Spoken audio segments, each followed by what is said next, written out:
Pues realmente agradezco a Dios por la oportunidad que vamos a tener en esta tarde de considerar unas respuestas apologéticas a los ataques que recibe la Biblia. Eso es nuestro tema, respuestas apologéticas a los ataques que recibe la Biblia. Y solamente para que ustedes estén bien enterados en cuanto a qué es lo que vamos a ver aquí, no es tanto un sermón, es más una lección, es casi una clase. Entonces, no es que vamos a escudriñar expositivamente o exegéticamente las Escrituras, sino realmente vamos a considerar cuáles son los ataques seculares que están lanzándose contra las Escrituras y cómo nosotros podemos tener alguna defensa, una apología contra aquellos ataques. ¿Ok? Entonces, más una lección, más una clase que un sermón. Y realmente, los ataques que vienen contra la Escritura, contra la Biblia, están buscando sofocar o anular su confiabilidad en los creyentes. Cada vez que ustedes escuchan un ataque contra las Escrituras, ustedes pueden sentirse tentados a dudar, a tambalear en cuanto a su confianza y su convicción de que la Biblia es la palabra de Dios, es inerrante, pero cuando vienen esos ataques, ahí es la pregunta, ¿la Biblia sí es verdadera? ¿La Biblia sí es fiable? ¿La Biblia sí es inerrante? ¿La Biblia es perfecta realmente? ¿Quiénes aquí han escuchado o han tenido ataques directamente? No sobre sí mismo, pero en cuanto a las Escrituras en sus vidas, ¿cierto? Me imagino que sí. ¿Y quiénes de ustedes han sentido aquellas dudas que surgen en la mente después de escuchar aquellos ataques? ¿Serán veraces? ¿Tendrán algo de fiabilidad en su acusación, en su evidencia contra las Escrituras? Entonces la pregunta que realmente estamos considerando hoy es, ¿puedes creer y confiar en la Biblia como revelada en sí misma, la palabra de Dios? ¿Es o no es? Entonces, quisiera arrancar dando dos citas para poner en contexto cuáles son los ataques y cómo algunos hombres bien estudiados pueden articular la falencia o la insuficiencia o simplemente que la Biblia no es verdad. Sam Harris dice lo siguiente: parece seguro que la Biblia fue una obra de hombres y mujeres dispersos que pensaban que la tierra era plana y para quienes una carretilla habría sido un impresionante ejemplo de tecnología emergente. Confiar en tal documento como base de nuestra cosmovisión, por heroicos que sean los esfuerzos de los redactores, es repudiar 2000 años de conocimientos civilizadores que la mente humana apenas ha comenzado a inscribirse sobre sí misma a través de la política secular y la cultura científica. Evidentemente, es muy retorcido creer que la Biblia es algo fiable y confiable, porque es repudiando 2000 años de conocimientos y avances científicos. Alguien más, Christopher Hitchens, dice lo siguiente: la Biblia puede contener, y de hecho contiene, un mandato de tráfico de seres humanos, de limpieza étnica, de esclavitud, de dote nupcial y de masacre indiscriminada. Pero no estamos obligados por nada de eso porque fue elaborado por mamíferos, humanos toscos e incultos. En esencia, la Biblia es irrelevante, es un documento anticuado y hasta peligroso. No podemos aceptarlo porque simplemente los hombres de aquella época, sus autores o redactores, si van a pensar por ese modo, no pueden imponer sobre nosotros una cosmovisión de cómo funciona nuestro mundo. Entonces, por eso la Biblia es despreciada y es repudiada. ¿Cómo vamos a responder a estos ataques? ¿Cómo vamos a dar respuesta a lo que los hombres demandan de nosotros en cuanto a una defensa de la esperanza que tenemos en nosotros? Quiero llamar su atención a la primera carta de Pedro, en el capítulo 3, versículo 15. 1 Pedro 3:15 dice así: sino santificad a Cristo como Señor en vuestros corazones, estando siempre preparados para presentar defensa ante todo el que os demande razón de la esperanza que hay en vosotros, pero hacedlo con mansedumbre y reverencia. Es un mandato que Pedro está dando a su audiencia y para nosotros es útil comprender qué significa esa idea de estar preparados para dar una defensa. La defensa ahí en griego es apología, donde nosotros sacamos nuestro sustantivo apología y defensa, pero particularmente relacionado con lo que estamos considerando hoy, la apologética, la defensa de las Escrituras. Eso es lo que tenemos que considerar hoy. Entonces, la Biblia nos manda a dar una defensa, nos manda a proveer a los hombres ante sus acusaciones evidencias por nuestra esperanza, para que ellos puedan realmente ser cerrados, callados la boca. ¿Sí? Entonces, tenemos un mandato divino de dar apología, de dar defensa por nuestra esperanza, nuestra confiabilidad de las Escrituras. Pero una apologética en sí misma es suficiente para el hombre caído. Si yo puedo demostrar a un incrédulo la veracidad de las Escrituras y que es fiable, eso conduce automáticamente y necesariamente a su salvación. Muy bien, ustedes entienden. La apologética es útil, pero no es todo, no es salvífica en sí misma. Podría ser una herramienta útil que el Señor usa para traer a una persona realmente una confrontación de la necedad de su cosmovisión, pero no le proporciona necesariamente cuál es su problema y cuál es la solución mediante Cristo Jesús. ¿Listo? Entonces, por eso el otro lado, en la primera carta a los Corintios 2.14, 1 Corintios 2.14, entonces 1 Pedro 3.15 nos muestra la necesidad de la apologética, pero al mismo vez tenemos que reconocer cuál es el estado natural del hombre corrompido. 1 Corintios 2.14. Pero el hombre natural no acepta las cosas del Espíritu de Dios porque para él son necedad y no las puede entender porque se disciernen espiritualmente. Entonces quiero asegurar que nadie sale aquí pensando que listo, la apologética es en sí misma suficiente. No, es en sí misma suficiente para regenerar, convertir el alma de nadie. Por eso, ¿cuál es suficiente para salvar al hombre? Las Escrituras. Pero a veces, mediante la apologética, no usamos necesariamente las Escrituras y vamos a ver por qué. ¿Sí?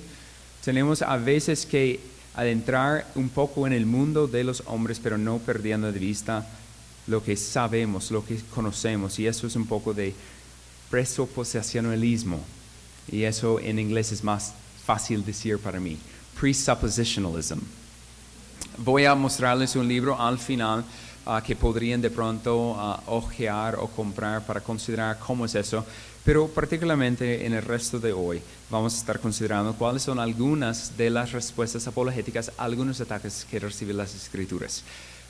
No vamos a estar abordando filología, porque nadie aquí conoce qué es filología, el estudio del crítico histórico, criticism, historical criticism, ¿cierto? Ok. Epistemología, ¿alguien aquí ha estudiado epistemología o semanticismo o semántica? Listo, no vamos a considerar eso, porque es normalmente algo que se va a ver en las universidades con filósofos. Nadie aquí ha estudiado semántica, ¿cierto? Ok, estamos bien entonces. Vamos a intentar restringir nuestra consideración de los ataques que son realmente comunes, que ocurren en la cafetería, en la escuela, en la universidad, en los trabajos, ¿ok? Unos ataques nada más. Es muy limitado y ni siquiera vamos a poder considerar ataques éticos. Éticos realmente sería bueno, pero yo no veo que voy a tener tiempo. Tenía que cortar aún lo que van a ser las respuestas que puedo proporcionarlos. Entonces vamos corriendo, espero no perderlos en el camino y si tienen confusión lo lamento mucho, pero vamos con todo, ¿ok? Entonces, hoy estaremos mirando las respuestas apologéticas a algunos ataques que recibe la Biblia. Y realmente mi intención es demostrar la carencia de dichos ataques y proveerles las respuestas correctas para luchar contra ellos. Oremos para dar inicio. Amado Dios, gracias por este tiempo y gracias por la oportunidad que tendremos en esta tarde de considerar cómo el hombre natural una y otra vez busca manera de atacar tu palabra.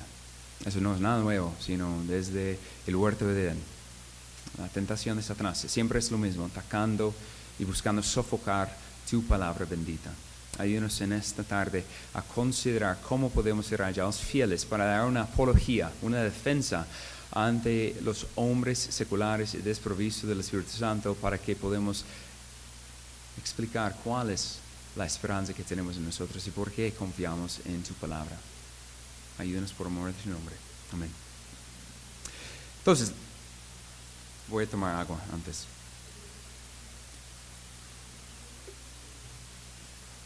El primer ataque. La Biblia está llena de errores. La Biblia está llena de errores. Esta es una proposición afirmativa sin mucha especificidad. ¿Están de acuerdo? La Biblia tiene muchos errores. ¿Qué errores estás considerando? Siempre hay que preguntar a la otra persona cuando ellos están lanzando un ataque, una acusación. Pregúntales, ¿cuál es lo que estás considerando? ¿Cuáles son los errores? ¿Estamos hablando de errores ortográficos, gramaticales, sintácticas? ¿Estamos hablando de errores metafísicas, físicas, científicas? ¿Estamos hablando de errores qué? ¿Éticas? O sea, podríamos ir hasta la culinary o cualquier cosa de construcción, pensando que hay esta silla, es invisible, nadie lo ve, pero tiene un error. ¿En cuál? Su material, su tamaño, sus dimensiones, su masa, o sea, su función, Me hago entender, cuando alguien dice que algo tiene un error, tú puedes preguntar, ¿qué error? Normalmente ellos van a limitarlo a dos, ¿cierto? Errores históricos y errores científicos. Errores históricos y errores científicos. Pero es muy importante que la persona que presenta la acusación debe definir la clase de error y ahora aportar sus evidencias, sus pruebas. Es muy importante cuando estamos pensando en esta evidencia porque debe ser analizada. Cuando ellos hacen su acusación, listo, pídeles cuál es la clase de error que estás considerando y cuál es la evidencia por lo cual que tú puedes afirmar categóricamente y proposicionalmente que la Biblia está errada. Ellos presentan su evidencia y ahora puedes tener una conversación significativa en cuanto a qué está o correcto o incorrecto con su acusación. Sí, realmente, cuando personas atacan las Escrituras, es una buena oportunidad para tener una conversación apologética, de demostrarles a ellos la necedad y el error de su argumentación. Eso es lo que uno quiere hacer. Entonces, cuando ellos hacen esta acusación sobre un error en la Biblia, pídeles pruebas. Porque normalmente ¿qué es lo que pasa? Ellos dicen, hay un error histórico en la Biblia. Y tú dices, ¿cuál? Ellos dicen, de pronto algunos no son como loros. Ustedes saben qué es un loro, ¿cierto? Un pájaro que repite lo que alguien le dijo, ¿sí? Algunas personas son loros. Algunas personas sí piensan más allá y de pronto pueden proporcionar una respuesta significativa a tu pregunta para pedirles evidencia. Pero en la mayoría de los casos, tristemente, tú vas a ver que las personas han sido muy bien instruidas en dar respuestas necias, respuestas carentes de evidencia. Y en aquel caso es excelentísimo para decir, tú realmente no tienes una acusación.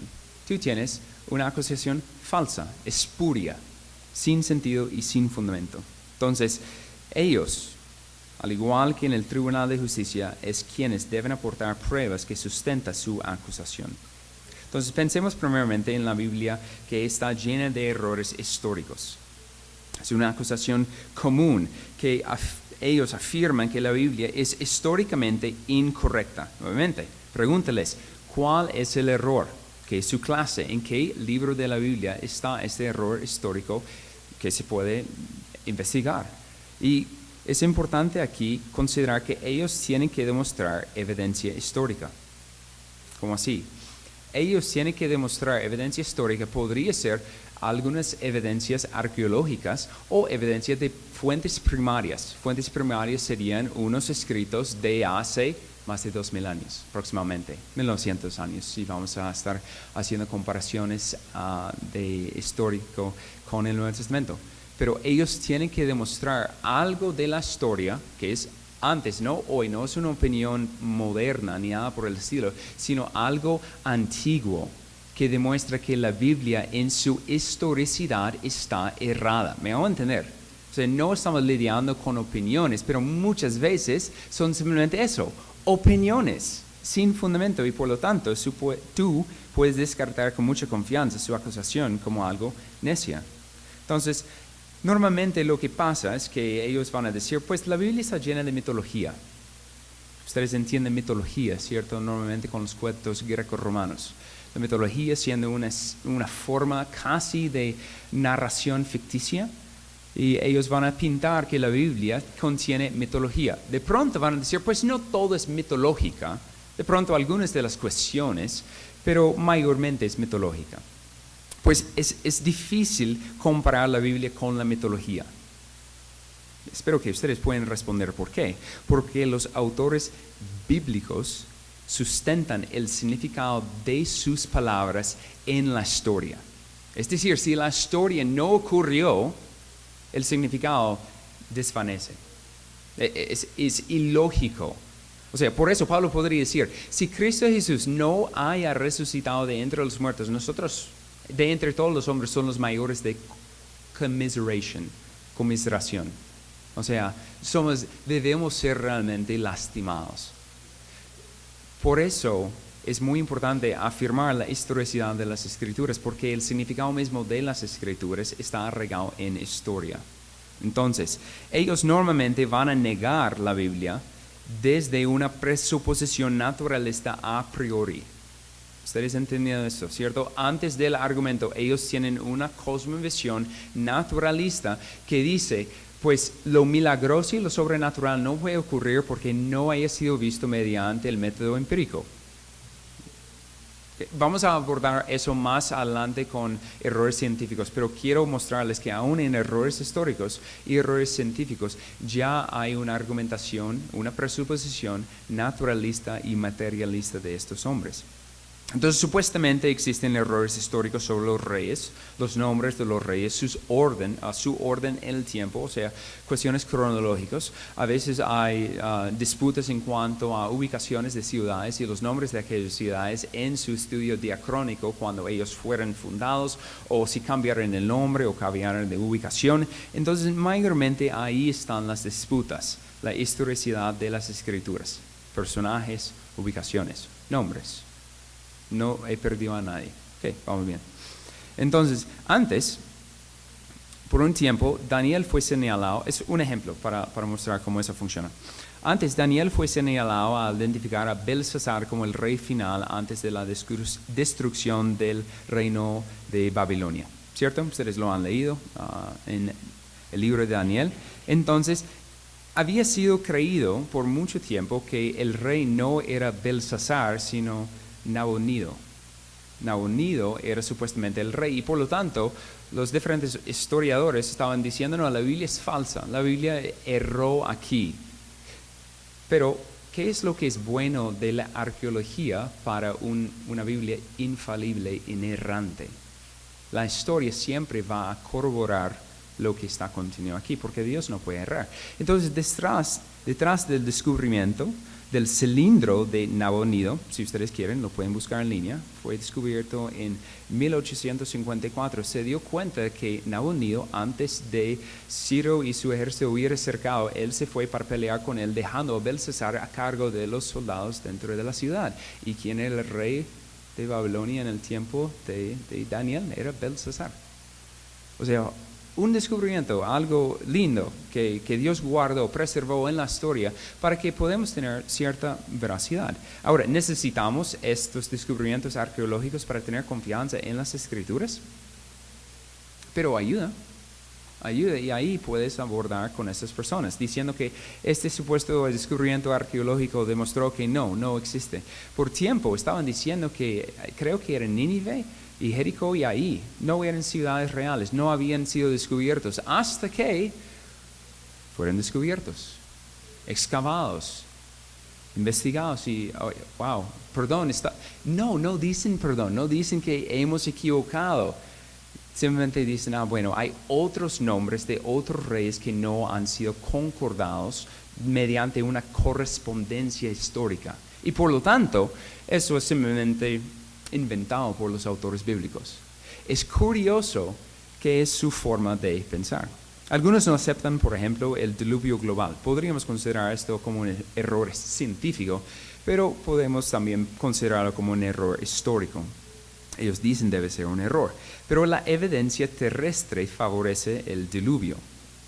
No sé si ustedes han pensado, pero la evidencia se encuentra en la formación de capas de sedimento. También en la ausencia de erosión en los estratos rocosos. Además, no sé si ustedes sabían, pero hay fósiles de animales marinos en lugares donde no deben estar. No huesos, fósiles. Y recuerden, ¿qué es un fósil? Alguien, ¿cierto? Un fósil no ocurre naturalmente.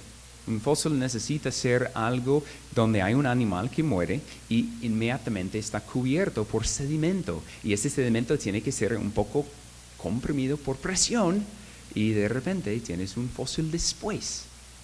Ahora, eso concuerda con algo. Un diluvio. Pues no vamos a hablar si es global o nacional o regional. Bueno, global, ok. Pero es increíble que hay estas evidencias en la misma tierra que proporciona razones científicas y racionales para crear un diluvio global. Ahora, otros no aceptan la historicidad de los evangelios, diciendo no, los evangelios fueron escritos mucho más posteriores por otros autores, no por ellos, porque obviamente ninguno de los autores que eran testigos oculares realmente escribieron sus evangelios, sino que fueron escritos unos de pronto 100 años después de los hechos. Escucha una cita de William Ramsey, un investigador que dijo lo siguiente: los funcionarios con quienes Pablo y sus compañeros entraron en contacto son los que estarían ahí. Cada persona se encuentra exactamente donde debe estar.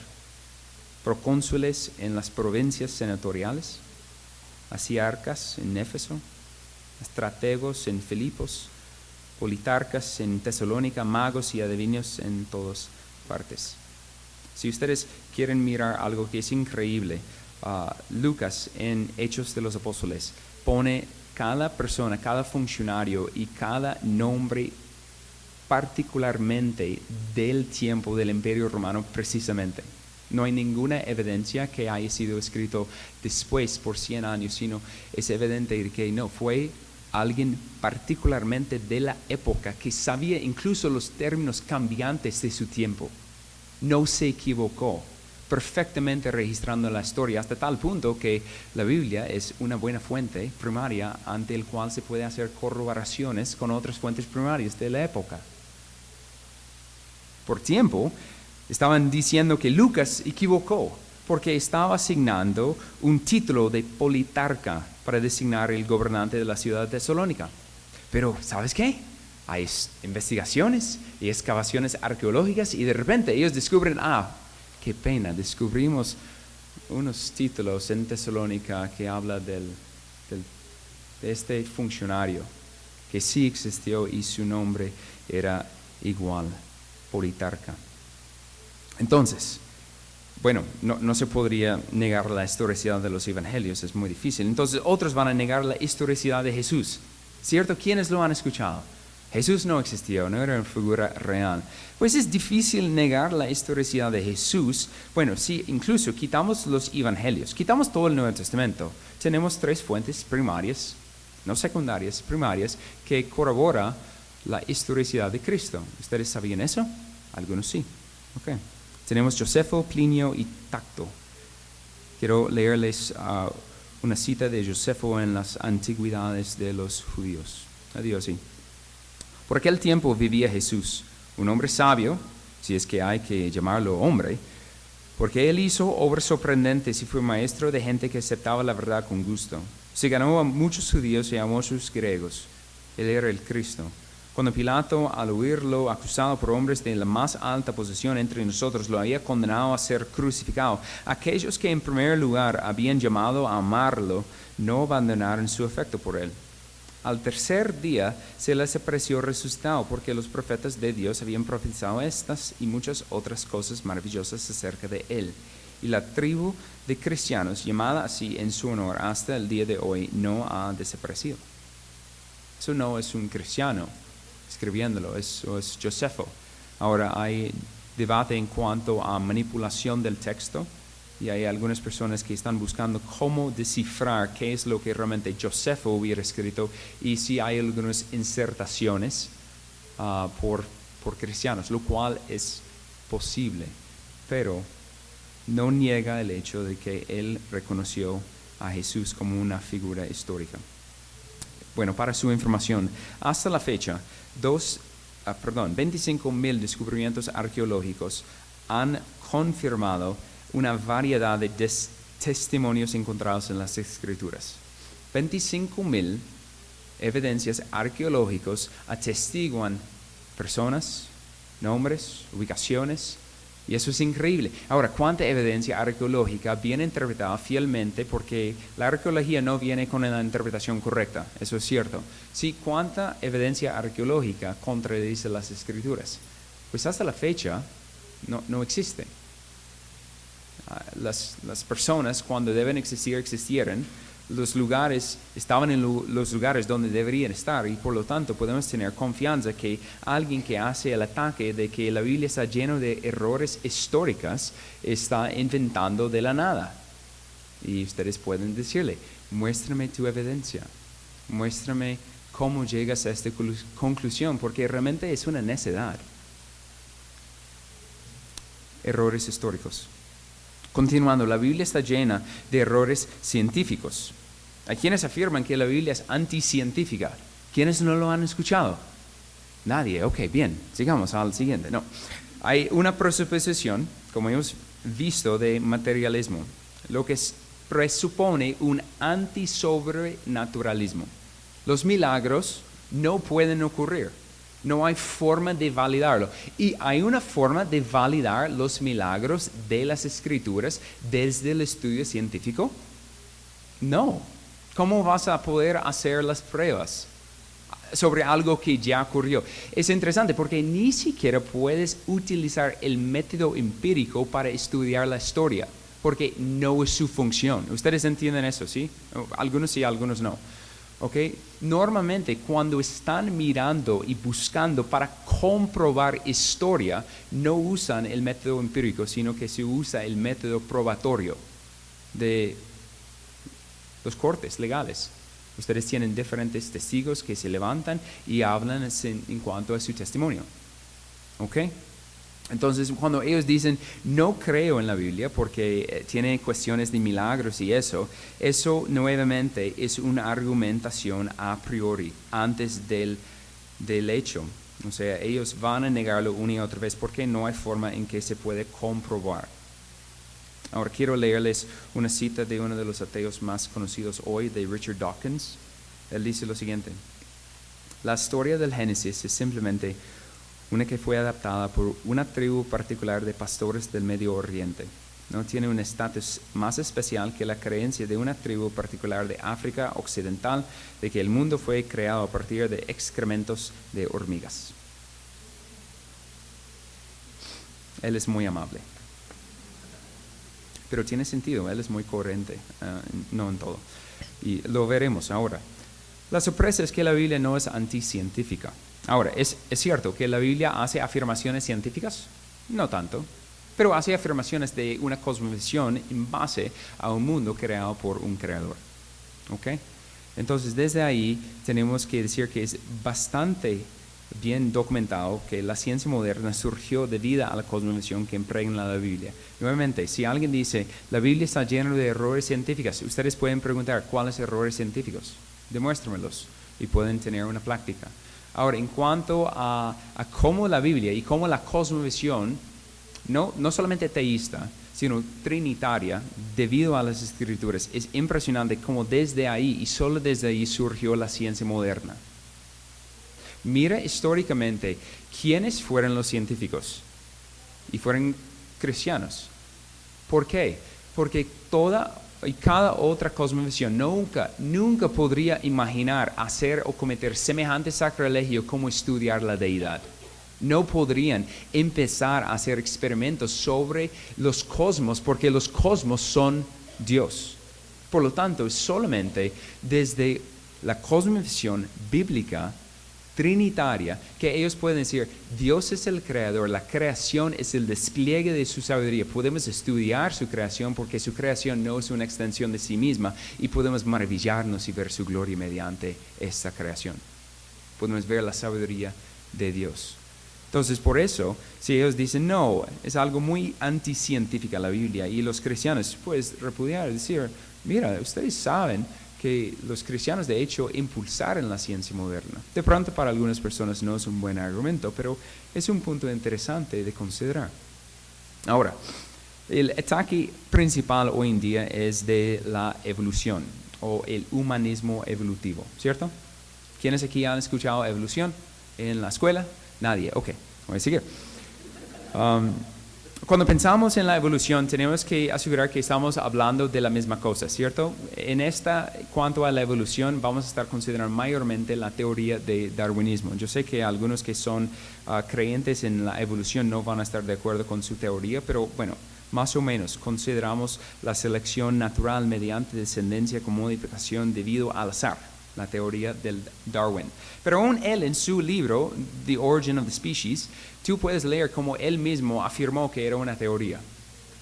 Él mismo entiende que lo que él está proponiendo es una teoría sin evidencia. Y eso es lo más importante. Para que una teoría deje de ser una teoría y empiece a ser algo que es real, histórica, ¿qué tienes que tener? Evidencia empírica. ¿Y la evolución tiene evidencia empírica? La respuesta es no, es absurdamente no. Yo no sé si ustedes pensaran que la evolución era posible, no existe evidencia. Por lo contrario, toda la evidencia apunta en la dirección opuesta. No existe evidencia científica adecuadamente interpretada que afirme la evolución. Es una fe sin evidencia. Y algunos incluso de los ateos hoy en día que son coherentes han dicho es una fe. Es una forma de creer, porque si es real, Dios no existe. Y si Dios no existe, no hay bien ni mal, no hay nada. No hay propósito, no hay razón. Entonces, por el contrario, en los registros fósiles es demostrable la ausencia, la inversión de la evolución. Siempre los registros fósiles muestran que un animal sigue siendo el mismo animal, que no hay supuestamente esta evolución. Más bien corrobora que no hay modificaciones macros como ellos pretenden. Quiero citarles el Dr. Colin Patterson, un paleontólogo principal del Museo Británico de la Historia Natural. Creo que eso fue hace como 4 décadas. Él dijo lo siguiente: una de las razones por las que comencé a adoptar esta visión anti-evolucionista fue que me di cuenta de que había estado trabajando en esto durante 20 años y no sabía nada al respecto de la evolución.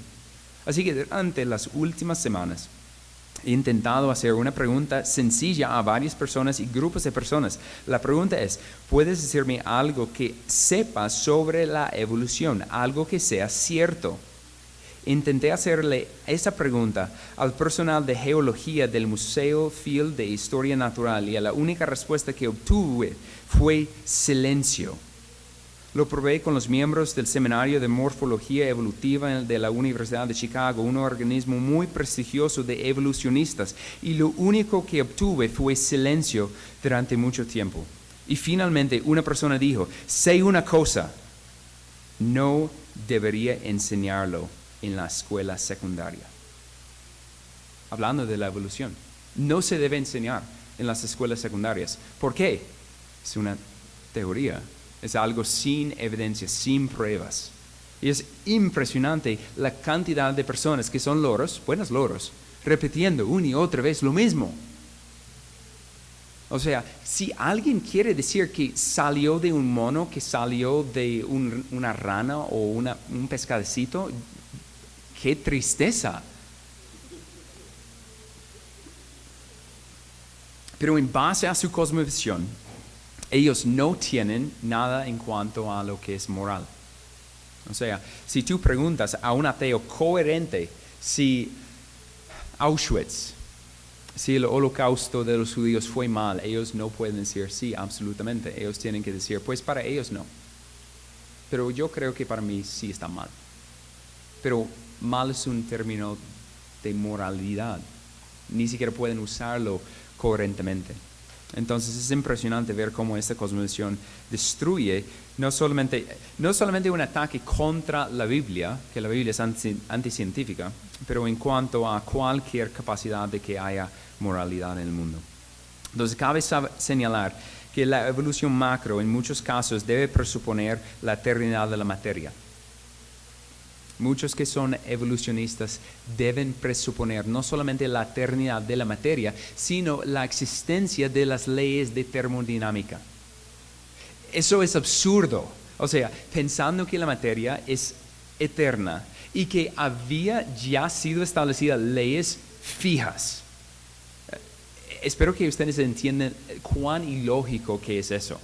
It's begging the question. No hay forma en que algo puede ya existir en la eternidad y de repente hay esta Big Bang, pero aún ellos no creen en Big Bang ya, porque eso es absurdo. Aunque sí.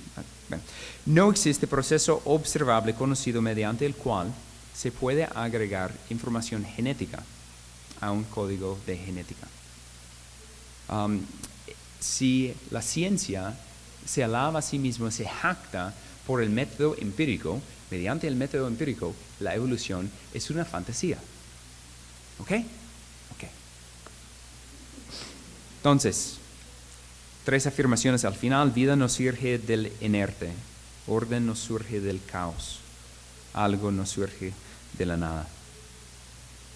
La evolución es un fraude. Listo. Error histórico, error científico. Sigamos. La Biblia está llena de contradicciones. Nuevamente, aquí hay una proposición afirmativa en sí misma que no representa un ataque sustancial. Si alguien te llega y dice la Biblia está llena de contradicciones, ¿cuál es tu pregunta inmediata? ¿Cuáles contradicciones? Muéstramelos en la Escritura. Vamos y abrimos la Biblia. Ya si ellos están diciendo que hay contradicciones internas, escriturales, tú estás como, gracias, te quiero tanto. Abrimos la Biblia. Has caído en mi trampa. No, pero es precioso porque están diciendo que un Dios omnisciente y omnisapientísimo, ahí ya, Él erra y es contradictorio y es como vago en su mente y increíble. Entonces, bueno, hagamos la prueba, veremos si realmente tu proposición, tu acusación puede o no ser desafiada y derrocada. Pregúntales realmente. Podemos mirar la Biblia juntos. Aquí tú tienes la oportunidad nuevamente de poner sobre ellos la prueba, la carga de la prueba. Ellos tienen que demostrar dónde hay errores, dónde hay contradicciones. Y hoy no tenemos el tiempo, me gustaría, pero no tenemos el tiempo de considerar cuáles son las contradicciones mayores en las Escrituras. No nos consta. Pero podemos señalar que normalmente, por lo general, las supuestas contradicciones de la Biblia se deben a una ignorancia. No estoy intentando decir que las personas que ven contradicciones en la Biblia son sin inteligencia, pero normalmente es una ignorancia de las Escrituras, del contexto inmediato del mismo libro o del contexto histórico y cultural en el que se escribió el libro. En otros momentos es una ignorancia de la intención del autor. Entonces, hay que interpretar apropiadamente las Escrituras en sus contextos inmediatos, en sus contextos canónicos y según la intención del autor. ¿Me entendieron? Ok. Entonces, normalmente con un tiempo con esa persona que está afirmando una contradicción interna en las Escrituras, se puede demostrar que no. Una de las supuestas contradicciones es en cuanto a los evangelios sinópticos. Los evangelios sinópticos son Mateo, Marcos y Lucas, por los que no sabían. Sinópticos porque se ven como casi desde el mismo lente, son muy parecidos. Y por lo tanto, dado que son muy parecidos, cuando hay divergencias, cuando hay distinciones en sus relatos, ¿qué gritan los que quieren encontrar errores en la Biblia? ¡Contradicción! ¿Sí? Ok. Entonces, Es curioso que dicen contradicción cuando la pregunta sería, ¿realmente hay una contradicción? Esa práctica se llama la armonización de los evangelios. Es buscar, mediante ser objetivo, si hay la posibilidad de armonizar. Eso nuevamente volviendo al método probatorio, si hay diferentes testimonios en cuanto a un evento, el juez va a escuchar los diferentes testimonios y cuanto más diferentes sean los testimonios, puede producir una de dos cosas, más enriquecimiento o más confusión. Ahora, si ellos están diciendo el mismo evento con ciertos detalles distintos, pero no contradictorios, ¿qué pasa? El evento es enriquecido en su posibilidad de reconstruir, porque ya hay diferentes ángulos, diferentes perspectivas, diferentes detalles que están saliendo a flote, pero no necesariamente contradicción, y más si estamos hablando de 3 testigos que son fiables, que no mienten. ¿Listo? Eso es la armonización de las escrituras. Ellos van a decir que a priori nosotros estamos buscando resolver las contradicciones y entiendo la acusación. Pero la pregunta sería si nosotros estamos realmente siendo objetivos y tomándolo como 3 testigos diferentes y buscando armonizar como cualquier juez sus testimonios, no vamos a encontrar contradicción del mismo modo. Ellos nos dicen son subjetivas, pero podemos también decir ustedes también son subjetivos.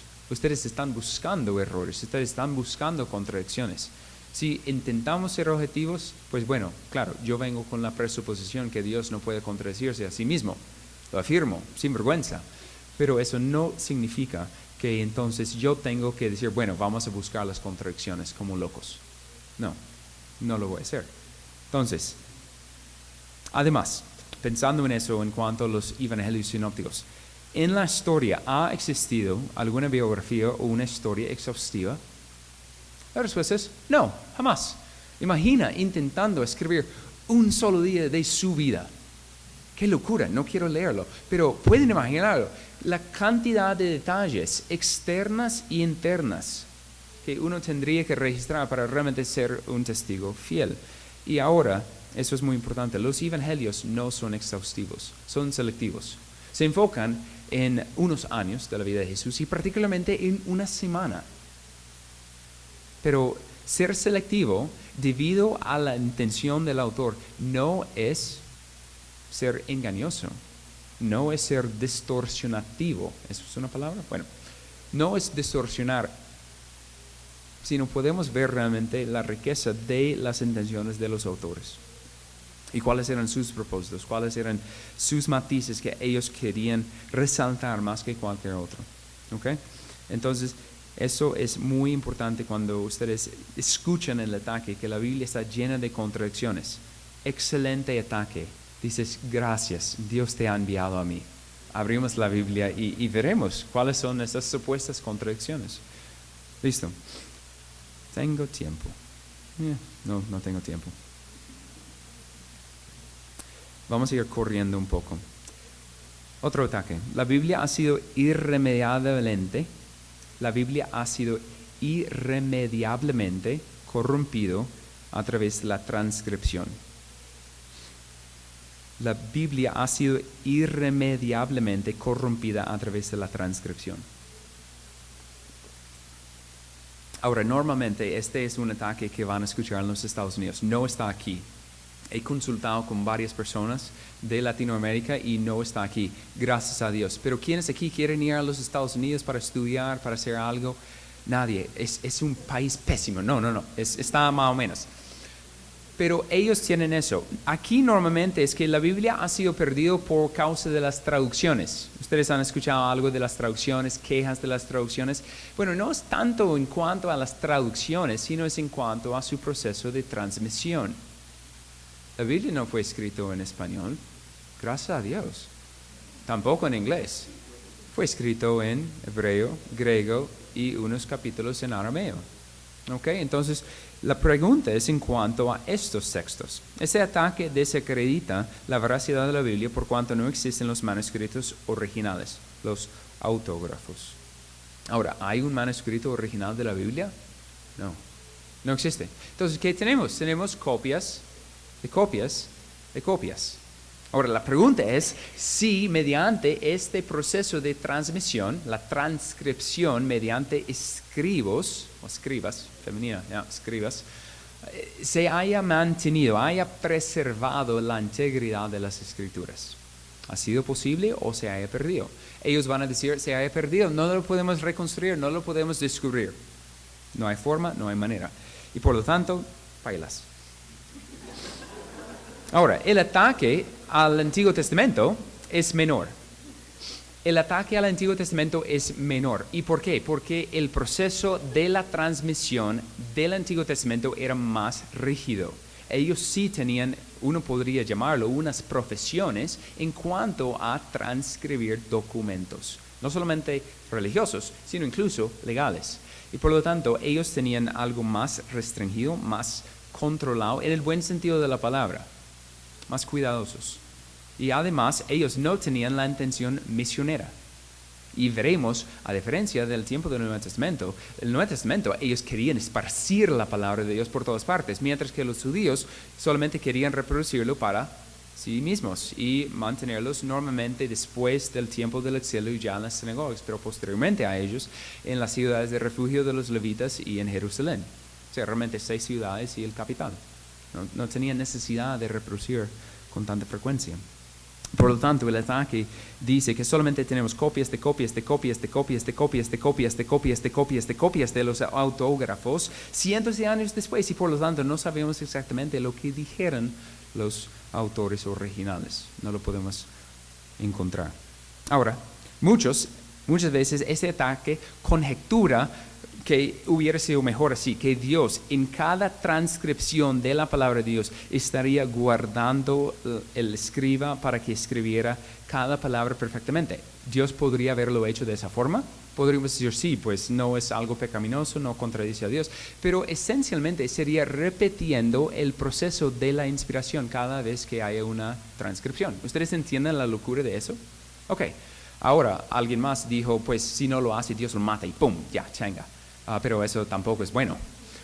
Entonces, no, eso es absurdo, es una noción foránea. No, el proceso de la transmisión del texto de la Biblia asegura que se puede reconstruir los autógrafos con confianza. Ahora, es cierto que los manuscritos del Nuevo Testamento tienen lo que se conoce como variantes textuales. ¿Alguien aquí ha escuchado de variantes textuales? Por eso voy a ir muy rápido porque nadie aquí está en Europa y está en los Estados Unidos y quisiera que ustedes podrían entender eso un poquito. Si hay un solo manuscrito, no existe ningún variante textual. Si hay 2 textos y hay diferencias, cada diferencia en los textos, eso se constituye una variante textual. En el Nuevo Testamento, ¿cuántas variantes textuales tenemos? 400,000. Ahora, eso parece muchísimo. Ok. Pero la pregunta es, ¿cuántos manuscritos tenemos? ¿Cuántos manuscritos fueron copiados? Tenemos 5,800. Cada uno de esos manuscritos de 5,800 tiene aproximadamente 450 páginas. Haga la matemática, ¿listo? Okay. ¿Sí? Vamos, ok. Entonces, de eso aproximadamente del Nuevo Testamento tenemos 2.6 millones de páginas. Si estamos aproximados a 250 palabras por página, como un buen literato, ¿ok? Ahora estamos viendo, no es tantísimo, hay muchos, pero no es tantísimo. Ahora, adicionado a eso, ¿cuáles son las mayorías de estos errores, supuestamente, o más bien variantes textuales? No errores, hablamos de variantes textuales. En aquellos, 99 de las variantes textuales no son significativas ni son viables. Eso significa que no pueden funcionar textualmente. Y se puede demostrar que no. 70% es una cuestión de ortografía. Ahora, ¿ustedes son buenos escribiendo o a veces escriben una palabra mala? Con el compu no, porque el compu te corrige. ¿Ok? Pero pensando en eso, ellos tenían diferentes formas de escribir algunas palabras. Nombres, por ejemplo. Y además, en momentos, uno de los escribas podría equivocarse poniendo una letra en vez de otra letra. Realmente de los 400,000 variantes textuales, solamente 4,000 variantes o 1% de los variantes textuales son viables. Pero de la mitad de esos son significativas y pueden cambiar el texto en cuanto a su significado. Quiero darles unos ejemplos, aunque no sé si van a entender, pero espero que sí. Unos ejemplos de variantes textuales. Okloi poloi o poloi okloi. Eso es cuestión de orden de palabras. Solamente en orden de palabras hay más de 20% de los variantes textuales. Es muy común porque en griego tienes que tener y mantener un orden de palabras específicas. Para aquellos que han estudiado griego, sabes que no. Las palabras llevan casos y los casos determinan las funciones de las palabras dentro de las oraciones y por lo tanto el orden no es tan importante en griego. Otras palabras, kai o puede ser un motivo. Esa es la palabra y o también. A veces está en el texto, a veces no. A veces incluso en griego funciona como una coma. Porque en griego hay comas, no hay comas. Hay kai. Ok. También nombres, ortografía de nombres, Asaf o Asa. También Juanes o Juanes. ¿Cuántas N hay o nu? Hay uno, hay otro, hay dos. También poterión o topoterión. En español sería el niño o niño, añadiendo o quitando un artículo. A veces está el artículo, a veces no. Cada una de estas diferencias que no cambia el significado del texto y muy fácilmente se redescubre y reconstruye el texto, muestra cuán insignificantes son 99.5% de los variantes textuales. ¿Ok? Entonces, pensando en eso, es impresionante cuando pensamos en eso, que entre los 2,000 variantes textuales, significativas y viables, en más de 2.6 millones de páginas, transcritas sobre 1,500 años. ¿Por qué 1,500 años? Porque alguien tuvo una buena idea para inventar una imprenta, ¿cierto? Impresionante. O sea, lo que se conoce en inglés es tenacity, la tenacidad de las escrituras. Que haya este rigor y ¿por qué es más impresionante? Por el proceso de transmisión. Y vamos a hablar del proceso de transmisión ahora pensando en otra de las acusaciones que es muy significativo. Pero realmente tenemos que afirmar eso en conclusión en cuanto a eso. Si el Nuevo Testamento ha sido corrompido sin esperanza de recuperación, entonces 1,000 veces más lo han sido las demás obras de la antigüedad. Si nosotros no podemos tener confianza con lo que dijeron Pablo, Juan o Pedro, jamás podemos saber lo que dijeron Aristóteles, Sófocles, Homero, Platón, Plinio, Demóstenes y Táctico. Es imposible. ¿Por qué? Porque ellos tenían algunos manuscritos extantes y nosotros tenemos 5,800 y aproximadamente 15,000 traducciones. Es impresionante la habilidad y la fiabilidad que tenemos en cuanto a los manuscritos del Nuevo Testamento. Ahora, eso debe dar más y más confianza. Ninguna obra de la antigüedad tiene más precisión que el Nuevo Testamento, gracias a su proceso de transmisión. Y vamos a seguir corriendo. Ahora, último ataque. Y eso es de pronto el ataque más... no, hay 2 ataques más. No hay nadie aquí, yo puedo seguir. Okay. La Biblia fue inventada para controlar la sociedad. La Biblia fue inventada para controlar la sociedad. ¿Quiénes lo han escuchado? Eso es más común. Ahora, eso tiene que ver en cuanto, de hecho, al proceso de transmisión. Este argumento afirma que la Biblia fue escrita, o más precisamente editada, por un grupo que quería controlar a las masas. Este ataque afirma que la Biblia representa lo que este grupo controlador centralizado quiso que dijera la Biblia para promover su cosmovisión o sus doctrinas, sus dogmas y mantenerles en el poder. Pero una vez más, siempre es importante preguntar, ¿cuáles son las pruebas de tu acusación? Porque saben que históricamente hablando es inexistente, casi. No existe evidencia contundente de primera mano en la historia que puede corroborar esta acusación que la Biblia fue inventada para controlar la sociedad. Quiero leerles una cita de un musulmán, Muhammad Mustafa al-Azami. Él dijo lo siguiente: la iglesia ortodoxa, pensando creo que él estaba refiriendo a los inicios de la iglesia católica. La iglesia ortodoxa, siendo la secta que eventualmente estableció la supremacía sobre todos los demás, se opuso fervientemente a varias ideas, también conocidas como herejías, que estaban en circulación. Estos incluían el adopcionismo, la noción de que Jesús no era Dios sino un hombre; docetismo, la visión opuesta que Él era Dios y no hombre; y separacionismo, que los elementos divino y humano de Jesucristo eran dos seres separados. En cada caso, esta secta, la que se convertiría en la iglesia ortodoxa, corrompió deliberadamente las Escrituras para reflejar su propia visión teológica de Cristo, al tiempo que demolía la de todas las sectas rivales. Fin de la cita. Es una acusación muy fuerte. ¿Ahora tiene evidencia o no? Y la respuesta es no.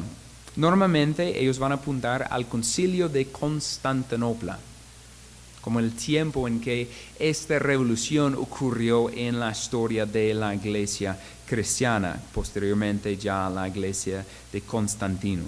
Y el problema es que ellos están argumentando que la iglesia implementó un control riguroso, donde ellos no solamente decidieron cuáles eran las doctrinas que iban a enseñar, pero iban a imponerlo en sus escritos. Por lo tanto, ¿qué tenían que hacer este grupo autorizado? Ellos tenían que ir por todo el Imperio Romano, encontrar cada manuscrito y cambiarlos. Ahora, dado nuestro proceso de transmisión del Nuevo Testamento, ¿eso hubiera sido posible? Jamás. Ustedes no entienden cuán grande es el Imperio Romano, porque Colombia es pequeña en comparación con este imperio, por donde se esparció la semilla del Evangelio y los escritos del Nuevo Testamento. Además de eso, tenemos que entender que eso no hubiera sido posible, además por una conspiración, no una conspiración, por una cuestión en cuanto a lo que ocurrió históricamente hablando. ¿Qué pasó en el año 64 después de Cristo? El gran incendio de Roma. ¿Qué pasó? Pues esencialmente Roma se incendió y aproximadamente un tercio de la ciudad fue quemado. Nerón fue culpado porque él quería hacer una construcción de una casa, su villa, y él echó culpa sobre unos cristianos. Aparentemente unos que eran cristianos confesaron de su delito, y ya desde ahí en adelante tenemos lo que se conoce como la persecución de los cristianos. Ha sido bien estipulado que posiblemente en unos años después o unas décadas después ya el cristianismo hubiera sido puesto como religión ilícita, en cuanto a siendo una religión ilegal.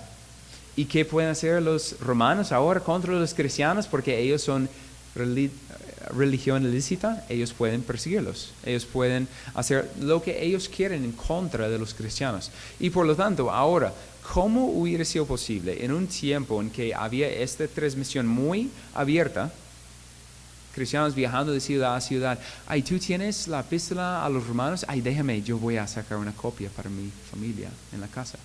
O sea, imagina lo que estaba pasando. Cada vez sacando una copia podrían ser muertos por eso, matados, asesinados, simplemente por ser nombrado como cristiano. Y ahora supuestamente, por unos casi 250 años de persecución, o 300, algunos lo ponen, no necesariamente sistemática, pero sí regional y casi global en el Imperio Romano. Ahora, inmediatamente después, sorpresa, somos los líderes de la sociedad y vamos a imponer nuestro dogma sobre toda la sociedad y sobre todo el imperio. Es realmente muy absurda, carece de evidencia histórica. Los cristianos eran realmente perseguidos, pobres, no eran los altos de la sociedad, no tenían forma ni durante ni después de hacer semejante imposición sobre la sociedad mediante el control de la Escritura. Eso hubiera sido imposible. No es un argumento válido, pero ¿quiénes lo han escuchado? ¿Cierto? Normalmente el libro que es más común para vender esa idea es el Código da Vinci. ¿Quiénes lo han escuchado? ¿Cierto? Pues algo que es muy curioso con el Código da Vinci era una idea que él sacó del Evangelio de Tomás, más que todo, y de algunos escritos de los gnósticos. En el año 1945, creo que sí, fue descubierto Nag Hammadi. Nag Hammadi es un sitio arqueológico descubierto en Alto Egipto donde ellos descubrieron otros evangelios de Cristo. Imagínate la felicidad de los secularistas y de los liberales. Pero ¿sabes qué es curioso? Ellos van a decir, estos son los cuentos originarios realmente de Cristo Jesús. Pero la cuestión es que es imposible. Ellos datan aquellos libros al siglo II o al siglo III. ¿Cuántos años después de los evangelios? Según lo dice el Nuevo Testamento, más de 100 años. Entonces, no son principales, sino secundarias. Y además, algo que es increíble, ¿qué se descubrió en Nag Hammadi? O más bien, ¿qué no estaba ahí? Ningún escrito del Nuevo Testamento. Ahora, uno puede decir, bueno, lo dejo a tu interpretación para determinar por qué no estaba ningún escrito del Nuevo Testamento en esta región con esos escritos gnósticos, pero me parece que la razón más fácil de determinar es que era otra religión, era otra secta que salió del cristianismo verdadero e intentaba imponerse sobre la iglesia, mientras que la iglesia todavía estaba podríamos decir, en persecución. No tenía forma de acabarlo, pero no esparció más. Y eso es muy interesante, que ellos dicen, no, era el grupo más dominante. Pero ¿por qué solamente encontramos esos escritos ahí? Hay referencias ahí para allá en Orígenes y en algunos de los otros padres patriarcas de la iglesia, pero no son tan comunes. Entonces, algunos en circulación, pero no con tanta frecuencia, y obviamente esta separación entre los escritos del Nuevo Testamento y los escritos gnósticos que estaban en Egipto. Entonces eso debería darnos confianza, sabiendo la historia, que hubiera sido imposible para que un grupo autorizado hiciera todo lo necesario para asegurar que solamente sus escritos y sus dogmas podrían darse a conocer mediante la iglesia. ¿Cuánto tiempo me falta? ¿Ah? ¿Ellos están hablando todavía? No, eso es falso. Ok. Rápidamente. El último ataque yo quería realmente dedicar más tiempo a, pero bueno, el ataque es que la Biblia no es suprema ni absoluta. El ataque es lo más común. Si ustedes van en sus colegios, universidades, trabajos, normalmente van a escuchar algunas personas decir lo siguiente: ay, tú eres cristiano, ay, qué bueno, me alegro mucho para ti y tu espiritualidad, pero sabes que la Biblia no es para mí. Yo soy más como de otras cuestiones occidentales. A veces me gustan las enseñanzas de Jesús, pero realmente yo creo que hay algunas cosas ahí que yo no puedo aceptar, y por lo tanto no lo acepto. La Biblia no es suprema ni absoluta. Eso se llama, en un término genérico, relativismo. Es una postura muy fuerte, está avanzando muchísimo acá en Colombia, en los Estados Unidos, pero esencialmente es que la Biblia es un texto más entre varios textos religiosos, una cosmovisión entre muchas cosmovisiones. Es increíble porque ellos no van a decir que la Biblia está errada, van a decir que, qué bueno para ti. Pero para mí no es esencial, no es fijo, no es absoluta. Entonces, ellos se alegran por usted, pero le piden que usted no les imponga sus creencias. Obviamente, la presuposición es el relativismo, y es que no existen absolutos. Ahora, hay diferentes clases de relativismo cultural, filosófica, pluralista, algunos van a decir también, pero estamos hablando en términos genéricos. Ahora, una cita para considerar eso. David Wells dijo: la verdad es ahora simplemente una cuestión de etiqueta. No tiene autoridad ni sentido de rectitud porque ya no está anclada a nada en absoluto. Si persuade, lo hace solo porque nuestra experiencia le ha dado su poder de persuasión. Pero mañana nuestra experiencia podría ser diferente. Fin de la cita.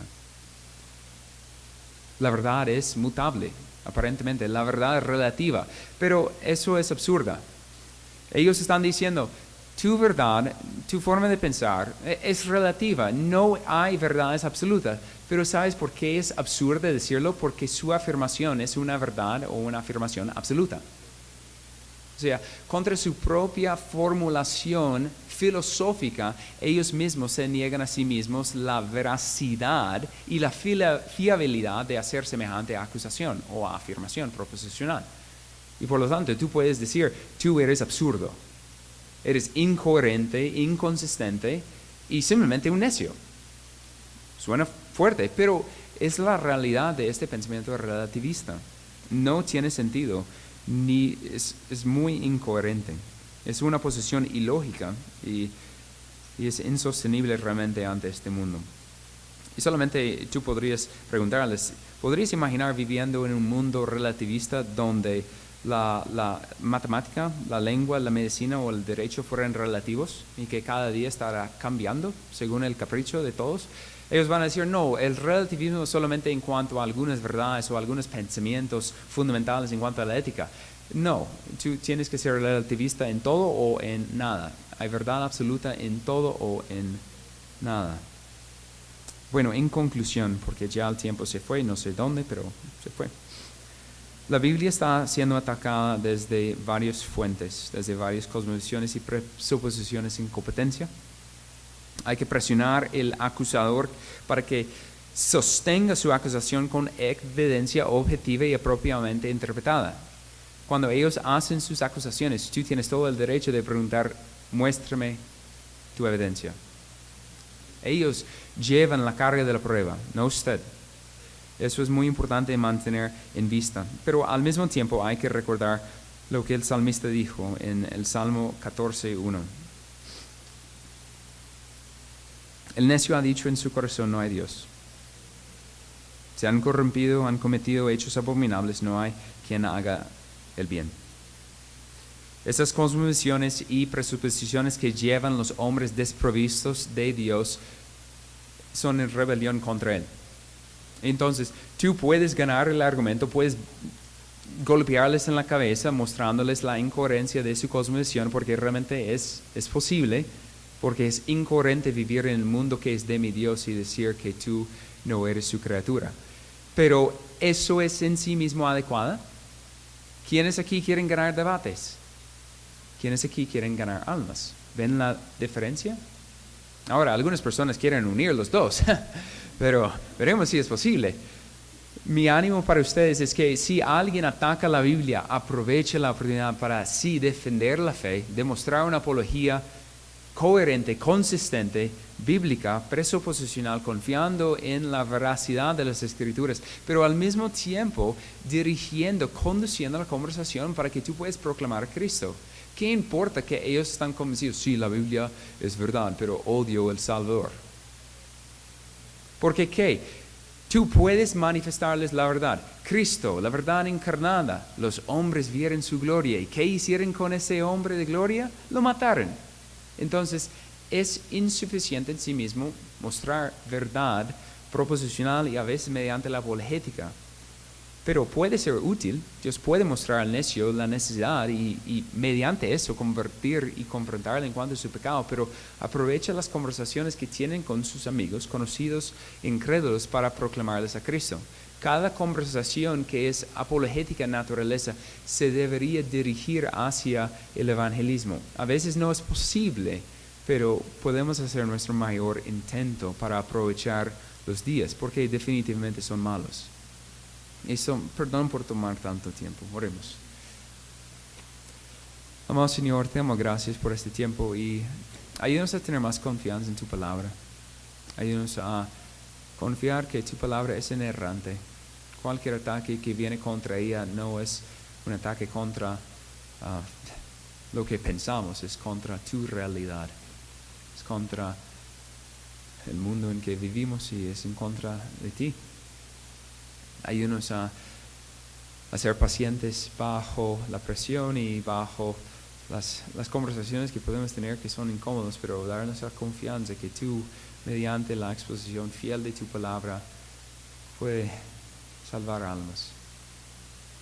Ayúdanos por amor de tu nombre. Amén.